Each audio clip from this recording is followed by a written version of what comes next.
کێشە و ناکۆکیەکانی نێوان هەرێمی کوردستان و عێراق بەردەوامە، سات بە ساتی ژمارەیان زیاتر دەبێت و لەسەر یەکتری کەڵەکە دەبن.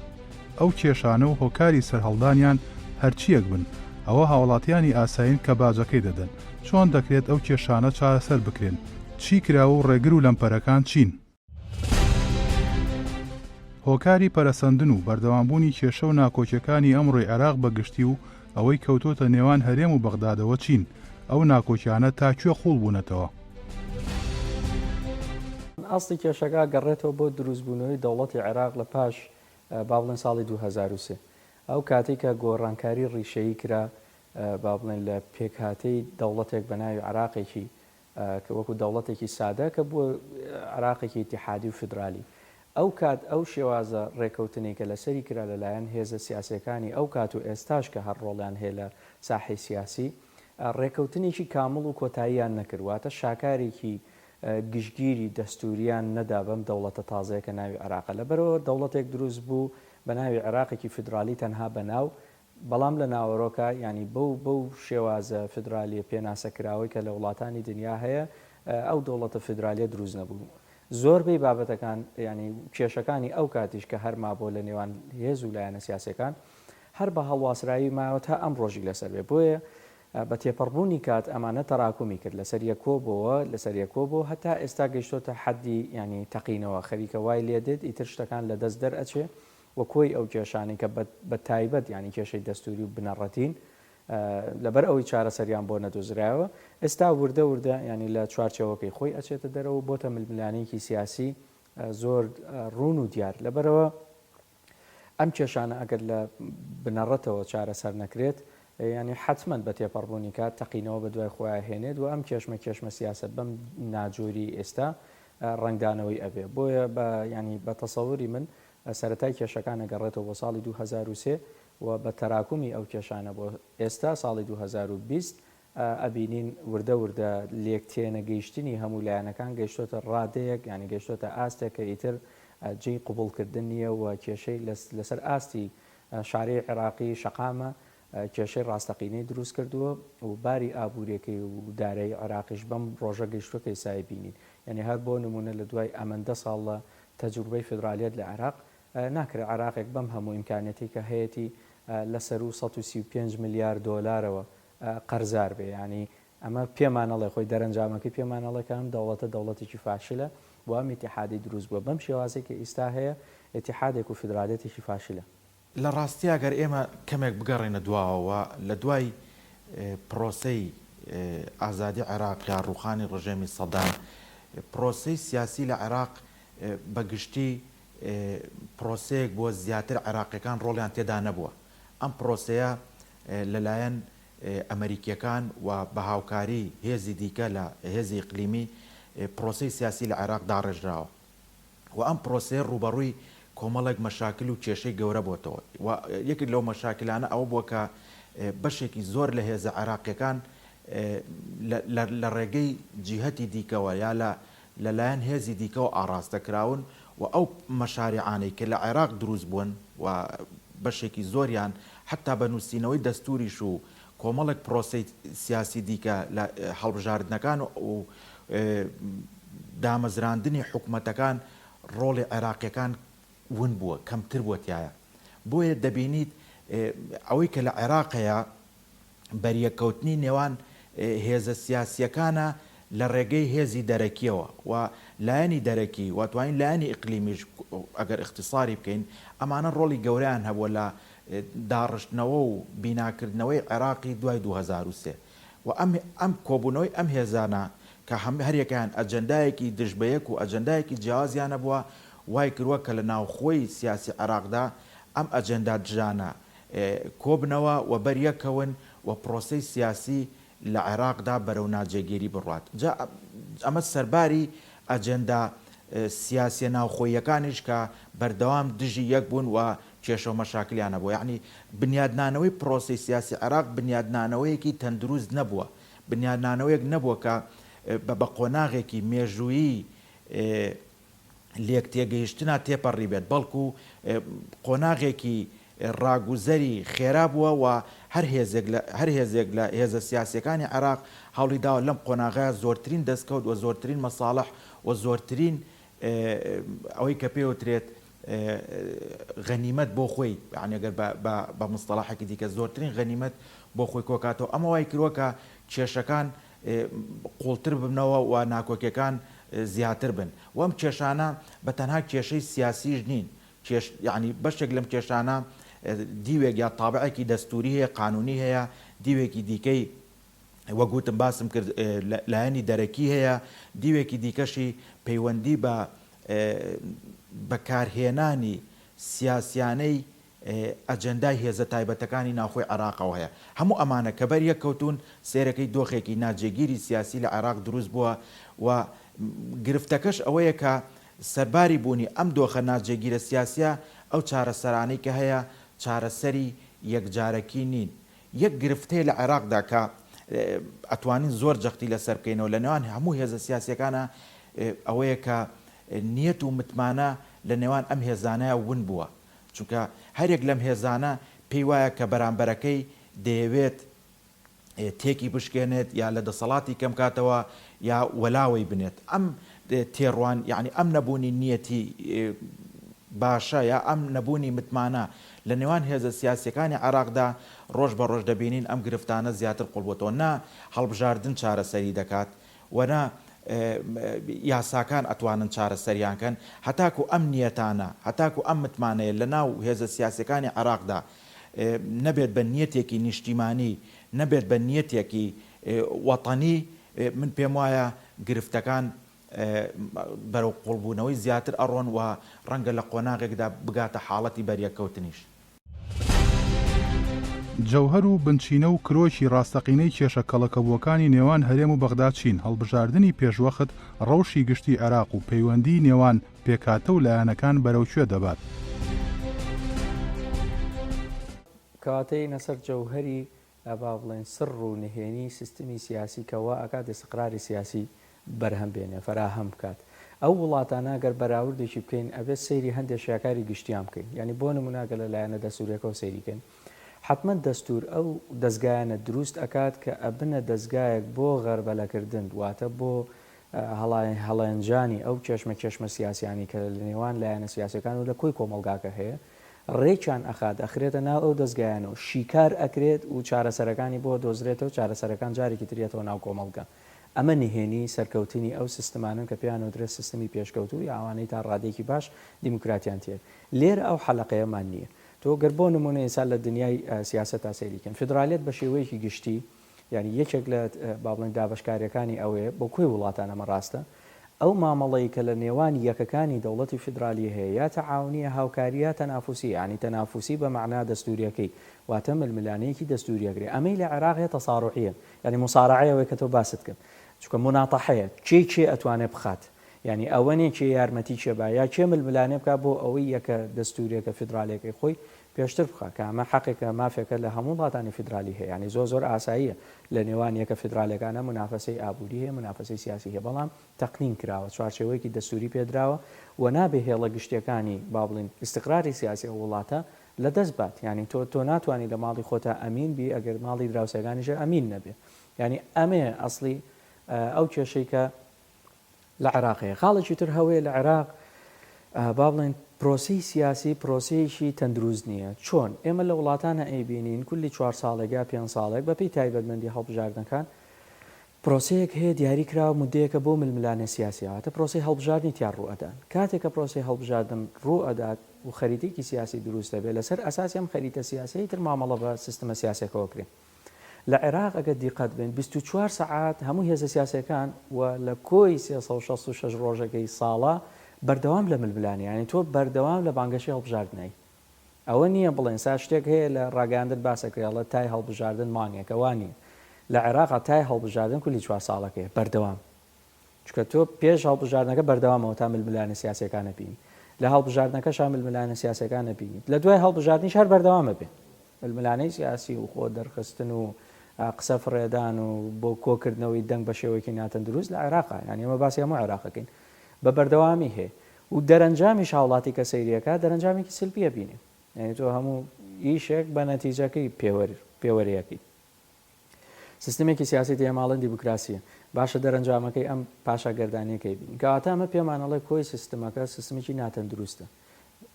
هەڵبژاردنیشم بۆ باسکرد هەڵبژاردن وەکو ئالیەتێک، ینی بۆ گەیشتن بۆ دەرەنجام. لەبەرەوە ئەوەی لە عێراقا ڕوئەدات ینی فەوزایەک هەیە و هیچ لایەنێک هیچ تەرەفێک پەیوەست نابێت بەو ئوسوولە دەستوریانی هەیە کە هەر لە بەرگە دەستوریەکان کە کەس ئیمانی پێینە هیچ تەرەفێک نەدەستگا فەرمیەکان نە هێزە سیاسەکان و حتا خەڵکیش لەسەر جادە. ینی نمونەیەکی زۆر بەسیط لەسەرەوە هێنینەوە کە هەموو تەسەورەکەم خەڵک بزانێت. ئێستا مەسەل لە دەستوری عێراقیە هاتووە کە خوێندن بە خۆڕایی فراهەمەکرێ بۆ وەرتاکیشی عێراقی. پرسیارەوە ئێستا بالفعل خوێندن لە سەراسەری عێراق بە خۆڕاییە؟ نەخێر. باشە ئەگەر جوابەکەی ئەوە بێ ئایا ئەمە ڕێکخراوە بە با بڵێن یاسایەکی دەسووری؟ نەخێر. ئەی چۆن ئەبینی هەر حکوومەتێک چه حکوومەتی هەرێم یان مەسەلەن حکوومەتی ناوەند بە هەوەسی خۆی کابینێ حکوومەتەکە پرۆژەیەگەێنە بەرنمەیەکە هێنێ و لە ئەنجومەنی وەزیران تێپەڕێنێ سەیری کە پرۆسە دەسووریەکانی تر هەمووی پیای بڕۆ، ینی بە ئەمە هەمووی پێتەڵێ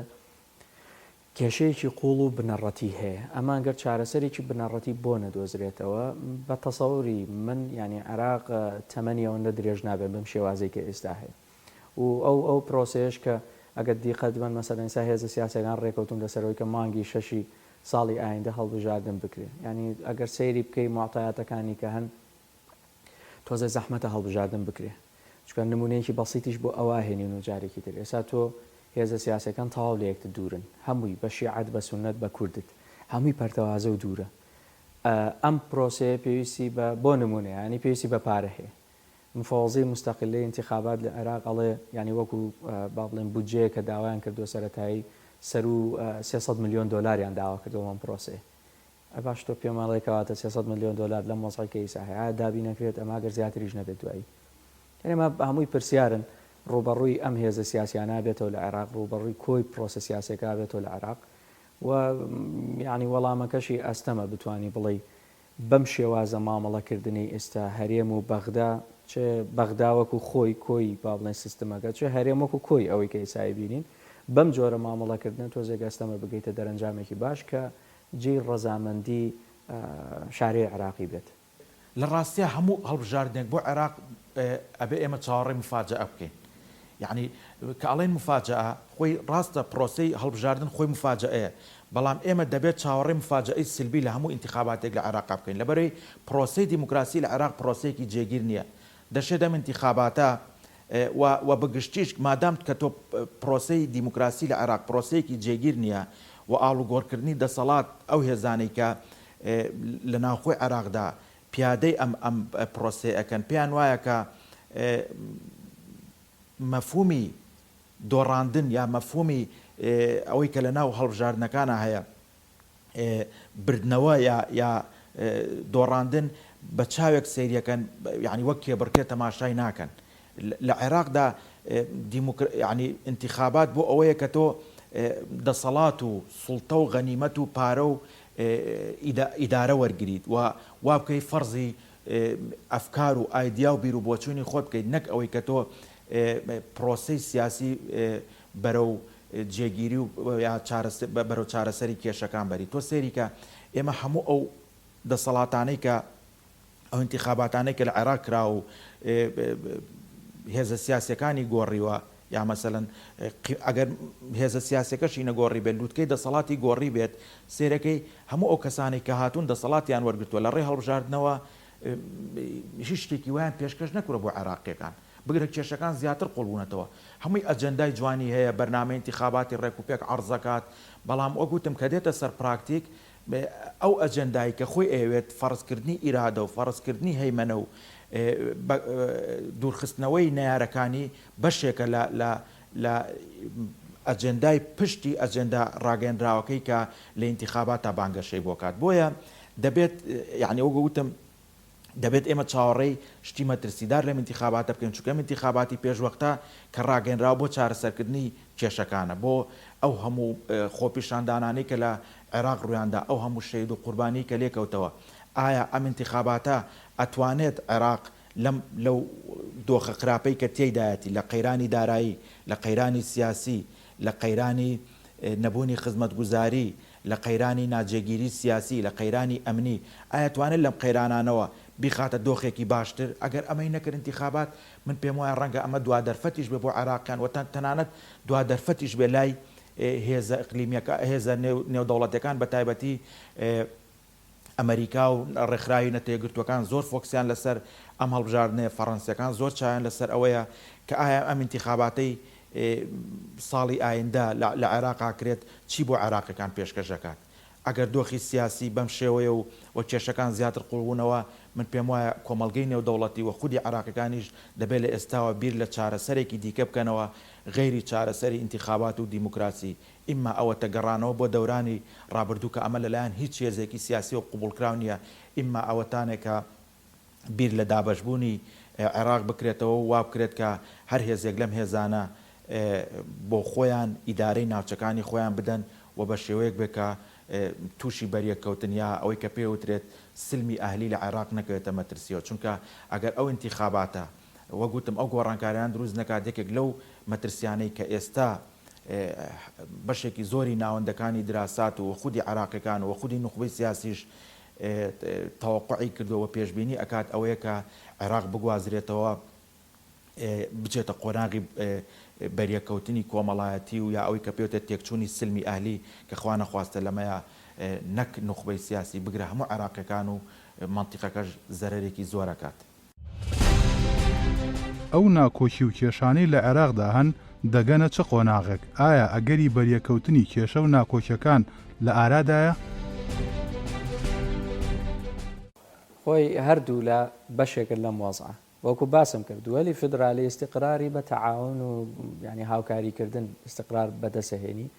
خۆی ئەسڵی فدرالی چییە؟ ینی هەر بنەمای ڕەچاڵەکی فدرالی ئەوانەی کە بیرمەندن لەو بوارەیە خۆی لە پرسیارێکی جەوهەریا بینێتەوە ینی ئەم پرسیارێکە بێ هەر ئێمە وەکو تاکو هێزە سیاسەکان لە خۆیانی بکەن پێش ئەوەی دابنیشی سیستمێکی فدرالی دابمەزرێنیت ئەبێ پرسیاری لە خۆکەی ئایا ئامادەین ئێمە پێکەوە بژین؟ ئەگەر بەڵێ بوو و ئەو کاتا توانی هەنگاوەکانت بەردەوام بێ ئەگەر نەخێر بوو کەواتە ئەم شێوازە دروستە بێکە ئیسا تۆ هەر تاکێکی کوردی بە شێوەیەکی گشتی باسیەکەین لێگە ڕێئیسا کێشمێک هەردێک دڵی گەرماڵێ من عێراقیم و نازانم چی بەڵام ئەگەر بیگەڕێنیتەوە سەردەمێکی دەوڵەتێکی مرکزی بێگومان بە هەفتەیەکی ترەڵە من عێراقم ناوێت یعنی هەر تاکێکی کوردستان دڵی ڕاستەقینەی دەربێنە حەزی لە عێراق نییە ئیمانی بە دەوڵەتێک نێ ناوێت عێراق بێ نەدڵی بە پاسپۆرتەکەی خۆشە نەدڵی بە ئاڵاکەی خۆشە نە بە ئەمە وەکو ئینتیما باش عێراقیەکیش عینشتە هیچ ئینتیمایەکی بۆ هەرێمی کوردستان نییە ینی هیچ ئیمانێکی پێ نییە مەسەلەن بۆ نمونە لە دووەڵی فیدرالیە احترامی زمانی فەرمی ئەگیرێهی ئەو پێکهاتانەی کە هەن ئەسا لە سویس ڕاگەر بە نموزەج بیهێنینەوە ینی ڕۆغەیەگەی ڕۆمانش ئەقەلیەکی زۆر کەم قسەی پێەکەن بەڵام دەستوری احترامی گرتووە و ڕێزی تایبەتی خۆ هێو کۆمەڵێک ڕێکاری دەستوری شێ بۆ پاراستنی ئەمە بە سەیریکە لە عێراق ینی وەکو ڕق مامەڵاکرێ لەگەڵ بشە مەمەسا عەرەبێک گەلەی پرسی هەتا ئیشی پێی نەبێ ئامادە نییە فێری زمانی کوردی بێ کوردێکیش باماشەوە سەیریکە ئێمە لە دوای ڕاپەڕینەوە جیلێکمان پێگەیانەوە هیچی ئامادەنی ینی فێری زمانی عەربی بێ بۆی شێوازەی کە حەزی لێ بێ نەک بەوەی کە ئیشی پێی ئەڕوا یا خودت پێێنێتێتە بەخە مەبەسەکەم ئەمەیە ینی دوورکەوتونەتەوە تەواو لە یەکتر دوو کۆمەڵگای تەواو جیاوازمان لە یەکتر دروست کردووە ئەمە پێچەوانی ئەوەیە کە ئێمە ئاڵین هەمومانەمانەوێت لەژێر چەتری عێراقێکا پێکەوتین ڕاز نییە ڕاستیەکەی ئەوەیە هیچ هێزێکی سیاسی ئیمانی بەبوونی عێراقێکی یەکگرتووی یەک پارچە نییە و هەر لایەکیان هەوڵەدا لایەنەکەی تر لاواز بکات ئێساگەر ئەم کێشەی ئێستا سیر بکەین هەرێمی کوردستان بەردەوام کاری لەسەرەوە کرد کە عێراق لاواز پیشان بدات و هەرێمی کوردستان بەهێز پیشان بە عێراق ئێستا ساحەکەی عکس کردوەوە ئەوێ هەرێمی کوردستان بە لاوازی پیشان بات و عێراق بە وڵاتێکی بەهێز ینی وەکوڵێ حکوومەتی اتحادی بە بەهێز پیشان بە کە هەردوو لەمە لەو کات لە وتارە ڕاستەقینەکانیان دروستبوونی کێشە گوێت لێ بێ بۆ نمونە ئەگەر بۆ نمونە بەڕێ سەرۆکی هەرێم وتەکانی سیر بکەین شیکاری بکەین مەسەلەن دائیمەن لە مەراسیمە فەرمیەکان ئاڵێ ئێمە لە هەرێمی کوردستان هەمیشە حەزەکەین هاوکار بین بەس لە دروستبوونی کێشە لە بابەتی یاسای قەرزەکە ینی بە زۆر بە سەراحەت وتی عێراق بەم عێراقێکی فاشیلە و عێراق ناتوانێت بگاتە دەرەنجام و ینی ئالەویە خیتابە ڕسمیەکەی هەرێمی کوردستان دەرەکەوێت کە ئەوە وەکوڵە ڕنگدانەوەی سیاسەتی هەرێمی کوردستانە کەواتە تۆ ئەمە پێمە عێراقیش بە هەمان شێوەیە یانەیەش بە هەمان شێوەڵێ هەرێم ئەو پێشکەوتنی بەخۆی و نابینی ئەگەر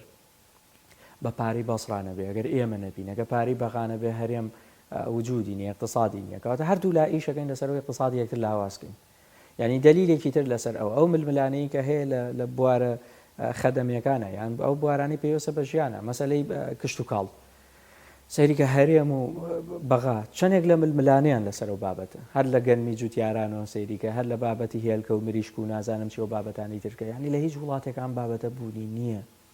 هەرێمێک ململانی دەوڵەتی اتحادەکەی گویا پێچەوانەکەشی ڕاستە دەوڵەتی اتحادەکەی ململانی تۆ بکە هەوڵدا هەرێمەکەی تۆ لاوازکە چکە بە لاوازبوونی هەریەشێکتان دەوڵەتەکەت بە نەتیجە لاوازە بێت و ئێستا بۆیە بە هەردوو لامان بە مەلاین دۆلار قەرزارین یعنی چ لە هەرێم سەیریکە چه قەرزێکی گەورە گەڵەکە بۆکە کەس نازانێت لەسەر چیە و وردەکارەکەی نازانێت ئام لەسێ چ ئاسی بەغاش سەیریکە کە ئەو پاشاگەردانی تایە و حەلی تەرقیعی نامانگەێنێتە نەتیجە ئێستا ماگەر وەکو فەرمانبەرێک منیش ئەگەر لێم پرسی تەمام فەرمانبەر وەکو هاوڵاتی حەزەکە کێشەکەی لەم کاتەیە چارەسەر بێت یعنی دانانیشە بزانە 20 ساڵی چ ڕوئە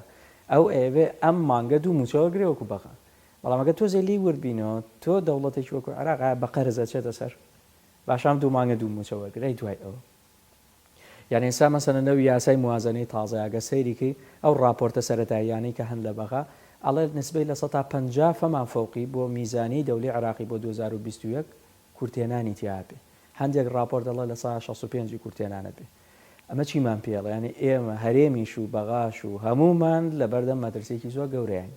یعنی ناکرێ ئێمە ئیتر ئەوە دوو مانگی تریش ئاوا چوینە سەر ئەی 4 مانگی تر ئەی 6 مانگی تر و پرسیارێکی زۆر جەوهەریشت کرد هەر لە سەرەتاوە بۆی ڕەبتەکەمەوە ئێستا لەگەڵ وەڵامیان پرسیاری دوو هەمەد ئایا هەرێم و بەغا ئەتوانن ئاوا بەردەوام بن ینی زەحمەتە ئاوا بەردەوام بێ ئەبێ مکاشەفەیەکی عام هەبێ و ئەبێ نیەتێکی عام هەبێ و ئەبێ ئەو ئالیەتانە بەکاربێنێ کە هەردوو لاوەکو دەوڵەتی موسەساتی کارەکەن یعنی ناکرێ